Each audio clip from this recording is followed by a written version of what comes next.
इस वीडियो में हम कर रहे हैं पास मॉडल, जो कि हमारा एक इंफॉर्मेशन प्रोसेसिंग अप्रोच है इंटेलिजेंस की। तो ये किसने दिया था? J P Das, Jack Naglieri and Kirby ने 1994 में। तो पास मॉडल की फुल फॉर्म क्या होती है? P stands for planning, A for arousal and attention, S दो बार एस है यानी कि simultaneous processing and successive processing. तो ये इसकी फुल फॉर्म होती है। तो जो हमारा पास मॉडल है, जिन्होंने इसको दिया, उन्होंने क्या बोला कि इंटेलिजेंस है वो हमारे इंटरडिपेंडेंट ब्रेन फंक्शंस के कारण होती है, और हमारे 3 फंक्शनल यूनिट्स इसके अंदर इन्वॉल्व होते हैं, और ये हमारी एक इंफॉर्मेशन प्रोसेसिंग अप्रोच है। तो 3 तरह की इन्होंने बताया। जैसे अटेंशन और अराउजल क्या होता है कि हम किसी भी चीज़ पे कैसे फोकस करते हैं। तो फोकस करना किसी चीज़ पे बहुत ज़रूरी है। So it is basic to all behaviour and help focus on relevant stimuli, कि हमें जो भी जिस चीज़ पे हमें ध्यान देना है उसके ऊपर फोकस करने में हमें हेल्प करती है।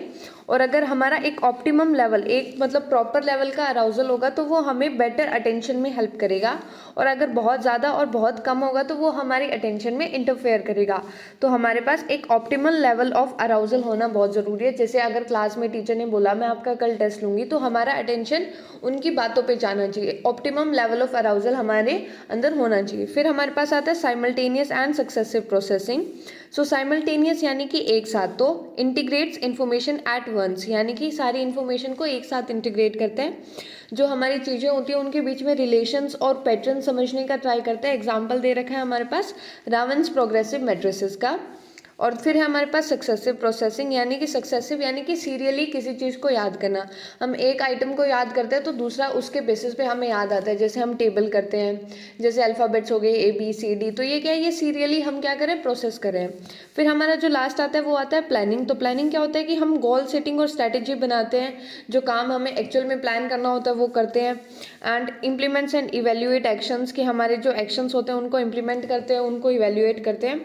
और अगर मान लो हमारा कोई पर्टिकुलर प्लान काम ना करे तो उसको हम मॉडिफाई करते हैं। जैसे कि हम प्लान बनाएंगे कि हमें ये पर्टिकुलर चीज़ें पढ़नी है, अगर हमारा टेस्ट है उसको हम पढ़ना स्टार्ट करेंगे, और अगर वो स्ट्रैटेजी अगर काम नहीं कर रही तो हम दूसरी स्ट्रैटेजी बनाएंगे। ठीक है। फिर एडिशनल पॉइंट्स में क्या दे रखा है कि it works on knowledge base, formal and informal, कि हमारे फॉर्मल तरीके से भी नॉलेज डेवलप होता है, इनफॉर्मल तरीके से भी। और ये जो हमारी प्रोसेसेस होती है ये क्या होती है?